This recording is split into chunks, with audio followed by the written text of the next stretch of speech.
Je pense qu'il faut, par la force militaire, les renvoyer en Afrique.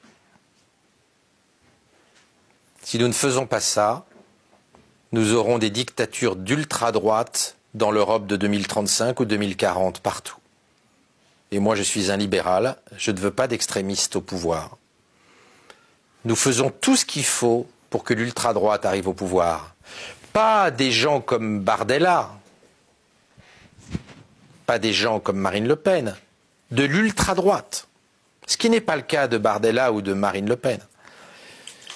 Les partis de droite nationalistes comme le RN vont être débordés par l'ultra-droite si le déferlement démographique n'est pas arrêté tout de suite. Pour l'arrêter, il faut que dans les villages en Afrique, on sache qu'on ne peut pas rentrer en Europe et que quand on y arrive, après avoir filé plein de pognon aux passeurs, à ces salauds de passeurs, on est renvoyé.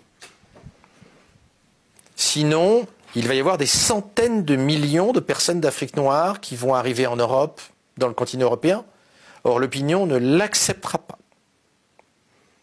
Et nous aurons des dictatures. Donc aujourd'hui, il faut être très dur, il faut être inflexible. Il va y avoir en Afrique des centaines de millions de personnes qui veulent arriver en Europe. D'arriver à Lampedusa, c'est extraordinairement facile. De traverser la Libye, où il n'y a plus d'État, qui est d'un pays totalement anarchique, c'est extrêmement facile. Lampedusa à 6 à 7 000 par jour, ça n'est que le tout début. On va se retrouver avec des journées à 10 000, 20 000, 30 000, 50 000, 100 000 personnes.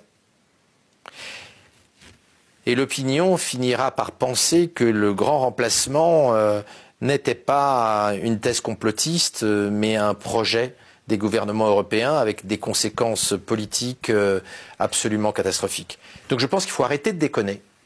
Je pense qu'il faut regarder la réalité en face. L'opinion n'acceptera pas le déferlement démographique venant d'Afrique noire.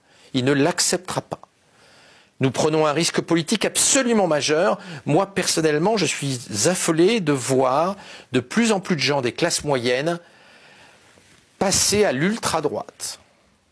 Et ce n'est pas ce que je veux pour l'avenir de l'Europe.